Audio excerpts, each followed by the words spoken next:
अगस्त्य का शिष्यत्व और वैदिक ज्ञान की परंपरा का विस्तार। महर्षि अगस्त्य भारत के उन महान ऋषियों में से एक थे जिन्होंने न केवल ज्ञान की साधना की, बल्कि उसे समाज में फैलाने का अद्भुत कार्य भी किया। अगर ये चैनल आपको अच्छा लगे तो प्लीज़ लाइक और सब्सक्राइब करें।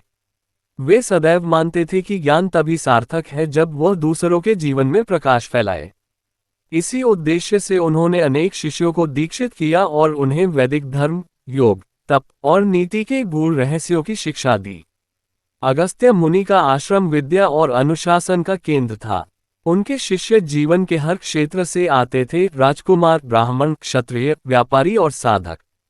वे सभी अगस्त्य के सान्निध्य में रहकर केवल वेद पाठ ही नहीं, बल्कि धर्म, विज्ञान, ज्योतिष, चिकित्सा और नीति के सूत्र भी सीखते थे। उनके प्रमुख शिष्यों में अनेक ऐसे थे जिन्होंने आगे चलकर दक्षिण भारत में वैदिक संस्कृति का प्रचार किया। महर्षि अगस्त्य ने अपने शिष्यों को सिखाया कि ज्ञान केवल मंत्रों का उच्चारण नहीं, बल्कि आचरण में सत्य, करुणा और संयम का पालन है। उन्होंने ये भी कहा कि हर शिष्य का कर्तव्य है कि वह प्राप्त ज्ञान को समाज के कल्याण में लगाए। वीडियो अच्छी लगे तो प्लीज़ लाइक और कमेंट करें। इसी भाव से प्रेरित होकर उनके शिष्यों ने पूरे दक्षिण भारत में वैदिक यज्ञों, संस्कृत शिक्षा और धार्मिक एकता का प्रसार किया। अगस्त्य की यह शिष्य परंपरा आज भी भारत की संस्कृति में जीवित है।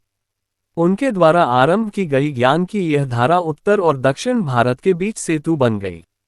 उन्होंने सिद्ध किया कि सच्चा गुरु वही है जो अपने शिष्यों के माध्यम से समाज में प्रकाश फैलाता है।